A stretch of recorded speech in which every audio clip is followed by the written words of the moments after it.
The Wall by Jeff Long. Read by Grover Gardner. Copyright 2006 by Jeff Long, LLC. This unabridged audiobook is published by arrangement with Atria Books, a division of Simon & Schuster Incorporated, and was produced in the year 2006 by Tantor Media Incorporated, which holds the copyright thereto. Dedication to Helena, my Trojan woman. Chapter 1. When God throws angels down, it starts like this. A breeze stirs. It carries the slightest distraction, a scent of trees, perhaps, or a hint of evening chill, or a song on a radio in a car passing 3,000 feet below. In some form, temptation always whispers. High above the earth, toes smeared against the stone, fingers crimped on micro-holds, the woman turns her head. Not even that. She turns her mind, for an instant, for even less. That's all it takes. The stone evicts her. The wall tilts. The sky bends. Her holds don't hold. She falls. By now, 8 days high, her body is burning adrenaline like common blood sugar, one more fuel in her system. So in the beginning of her fall, she doesn't even register fear. She is calm, even curious. Every climber knows this rupture. One moment you have contact, the next it's outer space. That's what rope is for. She waits. Her mind catches up with her body. A first thought forms, a natural. My hands. All our lives, from the cradle to the grave, our hands are our most constant companions. Like the back of my hand. They give, they take, they roam and shape the world around us. But hers have turned to stone, or time has stopped. Each finger is frozen just so, still hooking on holds that no longer exist. Her high arm is still stretched high, her low arm still bent low. One leg is cocked, the other is straight to the tiptoe of her climbing slipper. She could be a statue of a dancer tipped from its pedestal. Her paralysis does not alarm her. Hollywood shows victims swimming through air, limbs splayed and paddling. In reality, when a climber is climbing, really climbing, not fretting the fall, but totally engaged, and the holds blow and you peel, what happens is like a motor locking. Rigor is the formal term, as in rigor mortis. Your muscles stiffen. Body memory freezes, at least for a moment. It doesn't matter what your mind knows. Your body stubbornly believes it is still attached to the world. What surprises her is the length of the moment. Time stretches like a rubber band. The moment is more than a moment, more than two. Patience, she tells herself. There will be a tug at her waist when the rope takes over. Then there will be an elastic aftershock. She knows how it will go. She's no virgin. Her synapses are firing furiously now. She overrides her Zen focus on what civilians call pulling up and what climbers call pulling down. The rock has let go of her. Now she forces her body to let go of the rock. Her fingers move. She starts to inhabit her fall. For the last day they have been struggling to break through a transition band between two species of granite, one light, one dark. In this borderland, the rock is manky and loose. Their protection has been increasingly tenuous, and their holds delicate as sand castles. And so she was, necessarily, way too high above her last piece of protection, climbing on crystals of quartz, almost within reach of a big crack. She had the summit in sight. Maybe that was her downfall. It was right there for the taking, and maybe she grabbed for the vision too soon. From the ground up, the beast has begrudged them every inch. They have done everything in their power to pretend it was a contest, not a war, nothing personal. Now suddenly it bears in on her, the territorial imperative of a piece of rock. El Cap is fighting back.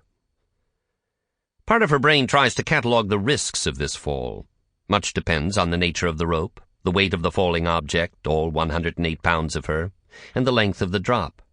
Any point in the system could fail, the runner slings, the carabiners, her placements, their anchor, the rope. The weakest link in that chain of mechanisms is the human body. On her back now, helpless, she glances past her fingers. The rope is making loose pink snake shapes in the air above her. She's riding big air now. A dark shape flashes past. It is last night's bivvy camp, gone in a blink of the eye. Do they even know I'm falling? At this speed, the camp is the last of her landmarks. The wall is a blur. Her braids with the rainbow beads whip her eyes. Except for the grinding of her teeth, she falls in silence. No chatter of gear, no whistle of wind. Oh, there's a whiff of music, a spark in the brain. Bruce, the boss, Philadelphia. Faithless kiss. She's fallen many times. At her level of the game, no climber has not given in to gravity. You build it into the budget. It comes to her that she's counting heartbeats. 6, 7, 8. Her free fall starts to ease, finally. The serpent loops straighten. A line, hot pink, begins to form in the dead center of her sky. The seat harness squeezes around her pelvic bones. Abruptly, the line snaps taut with a bowstring twang. The rope claims her. She gains weight, a carload of it, a solid ton of shock load. The catch, or its commencement, is brute ugly. Her arms and legs jack down like puppet jumble. Her spine creaks. Head back, Medusa coils flying, throat bared to the summit, she comes eye to eye with the abyss behind and below her. It's totally still in the valley. Autumn is in high gear. The leaves are blazing red and orange. But there's hunger in the beauty, pandemonium. You could get swallowed alive down there. She jerks her head from the hypnotic sight. She tunes it out, turns it off. The rope. She grabs for it. The summit. She centers herself. Eyes up, she takes a breath, her first since coming off, a deep, ragged drag of air. Like breaking to the surface again, she gasps. Her fists lock on the rope. Sunshine is painting the rim. She curses, full of fighting spirit. They were so close, just hours shy. The fall will cost them. She blames herself for rushing. They were banking on making land by night. They had gorged on all but the last gallon of their water and eaten all but some scraps. They'd even high-fived their victory. Dumb, jinxy, the wall moves with a tempo all its own. Full of wishes, too ready for flat land, she'd pushed too fast. She yo-yos on the rope. The recoil dangles her up and down in the depths. 11-millimeter kern mantle is built for shock. A 50-meter section, the standard for climbing, has a break strength of 5,000 pounds. Cavers shun dynamic climbing rope. It's too bouncy for them in dark, bottomless shafts. But for a climber, elasticity is the very hand of the Lord and Savior. Her mind brims with next thoughts. She doesn't offer thanks. Fate is action. That's her mantra. The rope's still quivering, and already she's doing damage control. The fall could have been bad. She could have hit the wall or blown her harness. The line could have tangled in a limb or wrapped in a noose and snapped her neck. If not for years of yoga practiced everywhere, in gyms, dorm rooms, friends' apartments, and campgrounds, her vertebrae would be scrambled eggs. But she's whole, unwounded, not even a rope burn. The soreness will come, but not by God before she gets back on the horse. Twisting in midair, she gathers herself together. The woods are darkening below. The sunband is creeping higher up the head wall, ebbing away. No way they'll beat night today. Knowing it will never work, she tries pulling herself up the taut, thin line and gains not an inch. It's too thin, too taut, like a wire. She quits to save her strength. She settles into her harness, waiting. She needs a pair of Jumer clamps and stirrups so that she can ascend the rope. One of her partners will lower the necessary gear. They'll know. She is impatient to return to the head wall above their hollow and finish what she started. It's more than stubbornness, more than getting back in the saddle. She's raving on endorphins, wild with energy. Her memory of the moves is crisp. She knows the holds. She's cracked the code. Come on, girls. Yoo-hoo, she calls, and waits. As the moments go by, she rehearses the sequence of moves. Left toe here, pinch the white quartz crystal, reach right, stack her fingers on a seam hidden in a splash of sunlight. In her mind, she makes it all the way to the big crack running straight to the skyline. The crack was so close, just a move away, and then she would have owned the stone. Now she's forfeited the day. They'll have to wait until tomorrow night for their seafood and wine at the Mountain Room restaurant. At last a voice seeps down from their camp in the vertical hollow. It is a single syllable, her name. But also it is a warning. Pain, she hears, and desperation. Something is wrong up there. Her fall has wreaked some kind of havoc in the camp. There can be no other explanation. Clutching the rope, still as a fawn, she peers up in time to see the pink sheath blow. For all its strength, a rope is a fragile thing. A grain of sand inside the sheath, a spot of acidic urine, even the rays of sunlight can destroy the core's integrity. In this case, the rope fails at the threshold of their sanctuary. The hollow's rim is not a knife edge, but it's an edge just the same. 50 feet overhead, right where it bends from sight, the rope bursts into flower. It happens in a small white explosion of nylon fibers. It looks like a magician's trick, like a bouquet springing from a wand. Chrysanthemums, how pretty. But she knows the truth of it. Quick as a bird, she steals a sip of air. Faith. She grips the rope with all her might and wills the world to freeze, the rope to weave itself together, her body to be light as a feather. Abruptly, she is weightless. It breaks her heart. She whispers, "No." It was not supposed to end this way. You climb hard, get high, tango with the sun. When you fall with grace and the rope takes over. You heal, if necessary, and reach into your heart. Chalk up, tighten the knots, and get on with the climb. That's the way of it. Ascent abides. Always. The physics of the breaking rope flips her sideways, and then face down. Like that she goes, chest first into a hurricane of her own making. She could close her eyes. She wants to. But of course she can't. This is the rest of her life. The air cools instantly. The light changes. It goes from that golden honey to starved blue steeples. She has dropped into the shadow zone. Already? This is a different kind of falling. This one is full of forbidden thoughts. She has never not known hope. That's the greatest shock. She is staring at the end of time. There is not one thing she can do to improve her situation. And yet she hopes. She can't help herself. Her mind goes on grasping. Command, of a sort, comes second nature to her breed. Even as she plunges, she calculates madly. In the back of her mind, like a cat, land like a cat, on your hands and feet, light as a cat. Climbers have a natural fascination with falling. Its discussion, usually held by a campfire or on long road trips, draws heavily on legend, anecdote, and personal experience, and includes falls one has survived, and falls one has witnessed, and even falls one has merely dreamed about but forgotten they were dreams. You learn from the fuck-ups. The accident reports almost always come with names, if not of the victims, then most certainly of their routes, and dates, and the type of gear and precise condition of the rock, ice, or snow involved. Often they list the temperature, anything to make the unknown seem known. For many climbers, terminal velocity refers to a death drop, sometimes known as cratering. In fact, the term specifies that point when a falling object reaches zero acceleration. Air resistance from below becomes equal to the mass of the object times the force of gravity. You don't slow down, but for what it's worth, you quit falling any faster. All of this occurs to her in an instant. 1,000,000 synapses are firing now. Images, words, forgotten smells, and emotions all spring loose in a flood. She remembers sparks from a campfire, the exact scent of cedar smoke, that taste of his lips, his finger. Butterflies, the seashore, Mom, a sing-song alphabet. More and more. The terminal velocity of a human averages 120 miles per hour, or roughly 165 feet, the length of a 50-meter rope, per second.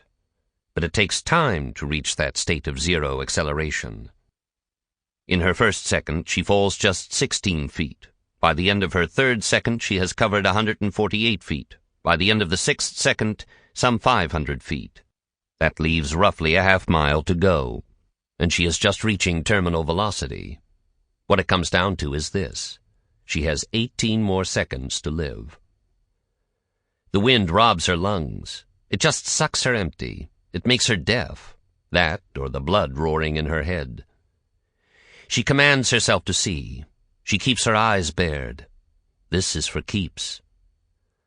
The ground does not rush up at her. If anything, it opens wide, growing deeper and broader. She is a pebble tossed into still water, except the ripples precede her in great concentric expanses of earth. Swallows make way for her. The forest becomes trees. Out beyond the road, the river runs black through the white autumn meadow. Such beauty. It fills her. It's like seeing for the first time. She knows the blood chemicals must be taking her away. How else to explain this sense of being chosen, of being received, of being freed? She's never felt such rapture. It's glorious. I'm going right through the skin of the world. And yet she fights paradise. The glory is too glorious, the abyss too welcoming. It means to kill her. That quickly she despairs. If only she could catch her breath. There is no in-between. Fear, ecstasy, anguish. Each extreme, all amuck. Death. She keeps that word at bay. She tries. And yet here is the sum total of every climb and every ambition and every desire she's ever felt. Stack them end to end, and they reach to the moon. And for what? It strikes her. She has wrecked her life. Her barren life. A fool's trade. All for nothing. It is then that she spies her savior. The trees part, and there he is, a tiny lone figure moving along the valley floor. He is approaching El Cap, but also, impossibly, and yet absolutely, he is making a beeline for her.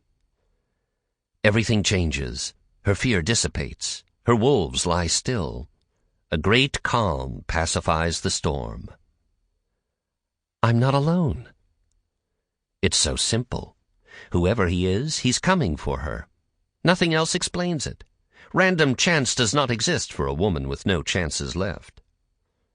From high above, settling through the air, she watches him labor between the trees, bent beneath his loaded pack. He's a climber, plainly, and well off the main trail. In forging his own path, he is marrying hers. It's deliberate. It's destined. There is not the slightest doubt in her mind. Whoever he is, he's traveled the earth and followed his dreams and timed his days exactly to receive her. If only he would lift his head. She wants his face, his eyes. Above the trees, she opens her arms. She arranges herself like some beatific creature. The air sings through her fingers, the feathers of her wings. And still he is unaware of her. She wants him to look up and see her. She wants him to open his arms and embrace her. With all the love in her, she loves this man. Every memory she contains, all her being, lies in his hands now. Her heart swells, her giant heart. Oh, she loves this life. There was so much more to do. Even one more sunset. And children, God. She pierces the forest, thinking, forgive me. Chapter 2. The pair.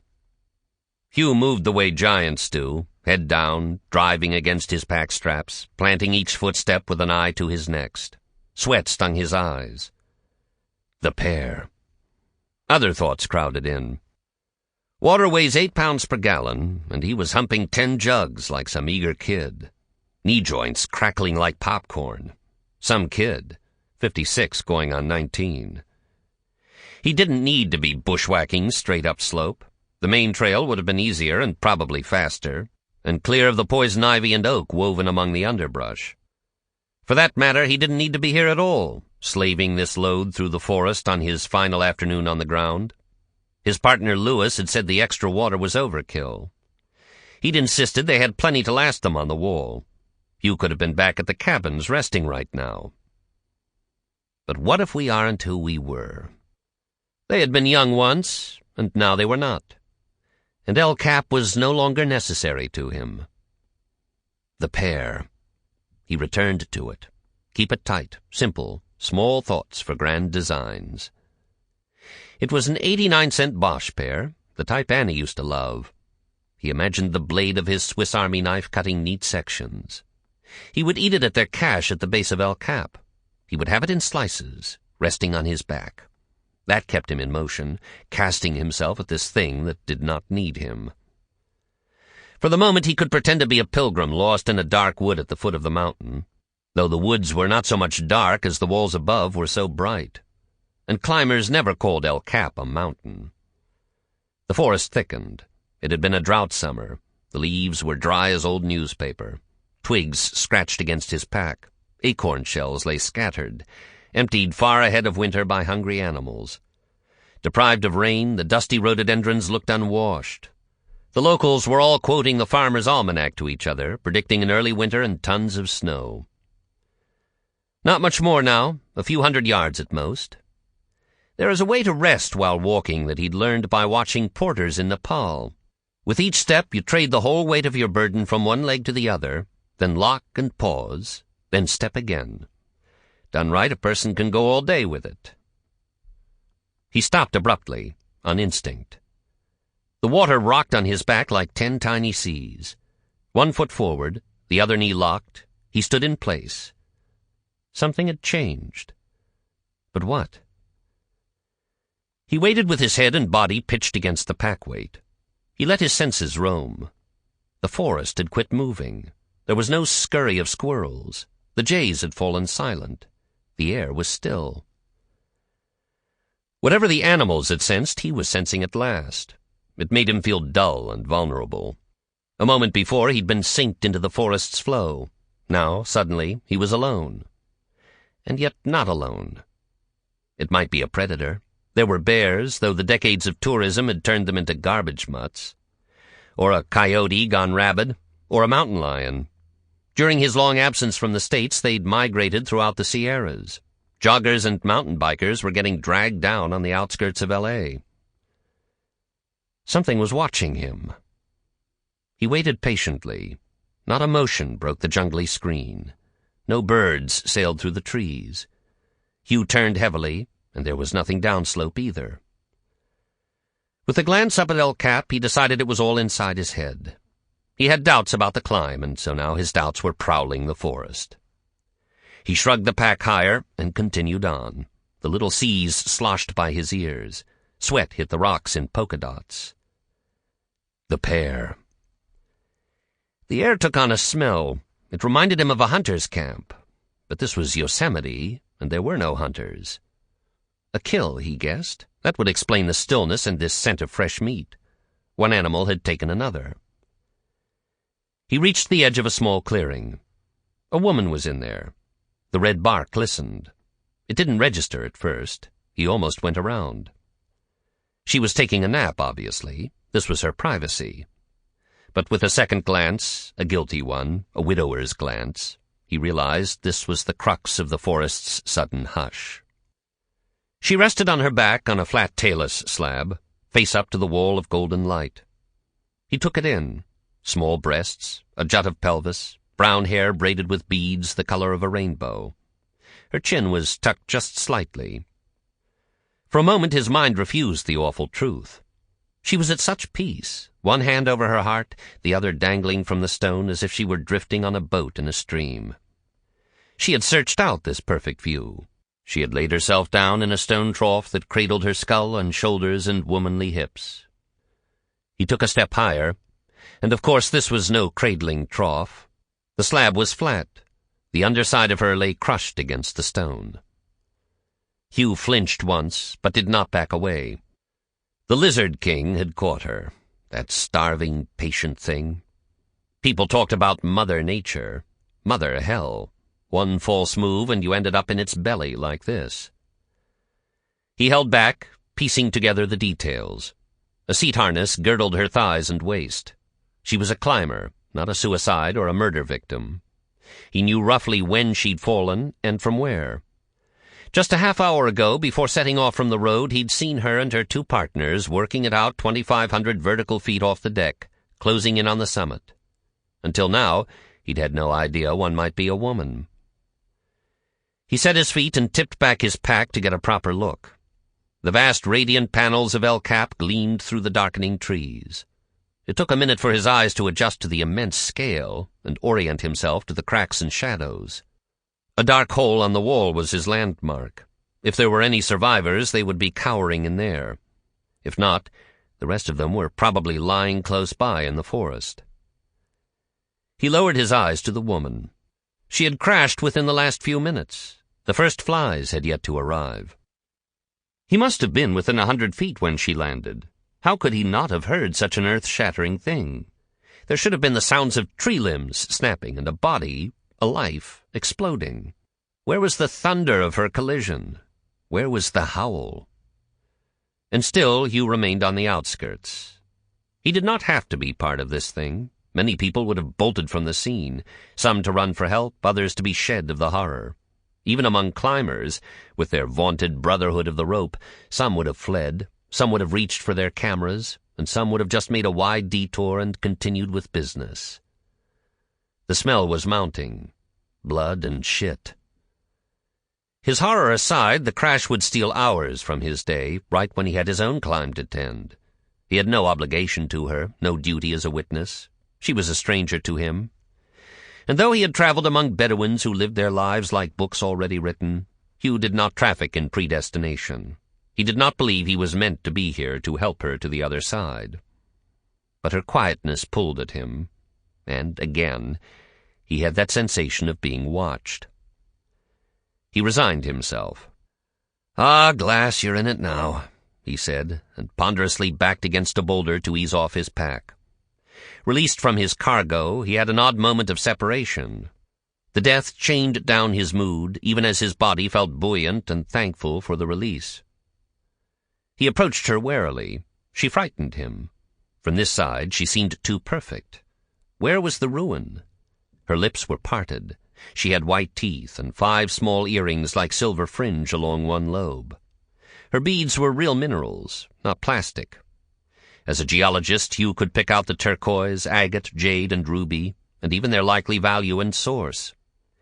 She wore no rings or bracelets, of course not on a climb, but it was easy to imagine her adorned for the street, like some barbarian loose among the lowlanders. A few colorful slings and a gear rack crossed her chest like bandoliers. Hugh eyed the equipment, reading in it her last minutes on the wall. The rack held little gear. She'd either exhausted her protection just prior to the fall, or had deliberately gone up with next to nothing. The latter, he decided. The few pieces of pro had small heads on thin wire, the sort that favored very delicate placements. That told him much. She'd been deep in Indian country up there and had selected for a deft light strike, for ballet, not biceps. He touched her shoulder. It was basic and necessary. He had to make contact and introduce himself and get steady. This was real. She was still warm. Before his eyes, even as he touched her, she lost her color. The rosy cheeks went gray. Her lips bleached to wax. He drew his hand away. He circled the slab, and it was like going to the dark side of the moon. The real destruction crouched back here. Her envelope of skin had ruptured up and down her side. With all the blood, it was hard to tell the rope from the entrails. Her snapped ribs showed like something in a butcher shop. Her face, so pretty from the other side, sagged in buckled folds. "Why you?" he whispered, partly to her, but mostly to himself. He regretted finding her. He regretted her death. Most of all, he regretted the waste. She was young, maybe 20, but that was not the real pity of it. Climbers are realists. Risk confers both gain and loss, and youth had nothing to do with it. Living in other lands, seeing the ravages of famine and disease, he would come to view this kind of risk as an extravagance, a kind of personal theater. For him, the tragedy was that he would forever remember this young woman, who had sewn precious stones into her hair and silver into her earlobes, as nothing more than a carcass. He'd seen worse. Ride the mountains long enough and you were bound to meet the dead. He'd found avalanche victims squeezed into packages no bigger than a TV set, their faces looking up from under his boots and crampons. He'd watched climbers take videos of quick frozen limbs and torso. Sample complete. Ready to continue?